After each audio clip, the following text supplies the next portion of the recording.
İnsanların uzun ömürlülüğü artıb, tibbi və sosial əlçatanlığı artıb.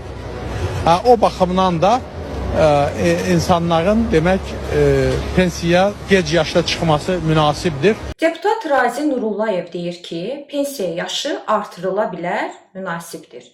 Çünki insanlarımızın ömrü uzanıb. Hörmətli deputat, xəbəriniz varmı? Vətəndaşlar 45 yaşından sonra iş tapa bilmirlər. Siz bir iş elanlarına baxın, yazılır ki 20-40 yaş arası işçi axtarılır. Yaxşı, 45 yaşında vətəndaş nə etməlidir? Lap deyək 45 yaşlı vətəndaş da özünə iş tapdı. Bəs 50 yaşlı insanlar? Deyək bugün birinin 50 yaşı var, iş tapa bilmir. Pensiyanı alacaq 65 yaşında. Bəs bu 15 il ərzində bu vətəndaş nə yeməlidir, nə içməlidir? Hə, Razi müəllim? Nə təklif edirsiniz? 15 il ərzində bu vətəndaşlar nə etsin? Nə yesinlər, nə içsinlər?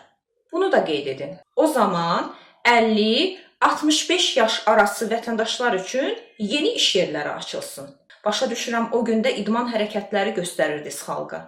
Bizim istədiyimiz bu deyil. İdman da lazımdır, önəmlidir, amma insanlarımıza çörək lazımdır, çörək.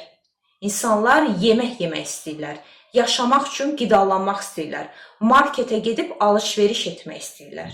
Razi müəllim, bugün sizin 55 yaşınız var. Hamı sizin kimi deputat işləmir. Hər kəsin sizin kimi 9.000 manat maaşı yoxdur.